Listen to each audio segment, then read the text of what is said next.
राम राम यज्ञेशराव, काय कुणीकडं? भाऊ काही नाही, आलो होतो मंदिरात दर्शन घ्यायला. आज कस काय इकडे आले तुम्ही?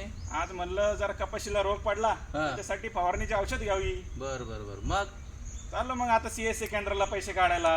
बाप, मी तर 4 महिन्यापूर्वीच पैसे काढले. मी माझे मध्ये लक्षातच राहिले नाही, पण ते पैसे तसेच आता अकाउंटला आहे. ते आता शेतीच्या कामासाठी उपयोगी पडतील. वा वा वा.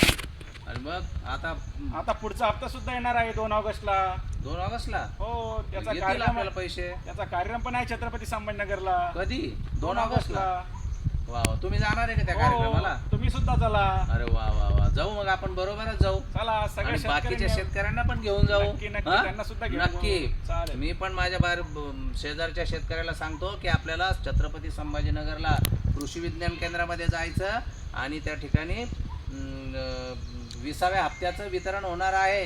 पंतप्रधान नरेंद्र मोदी साहेब हे लाईव्ह प्रक्षेपण या ठिकाणी आपल्याला दाखवणार आहेत. चला तर मग जाऊया आपण त्या चला आपण कार्यक्रमाला. पण जाऊया. नमस्कार.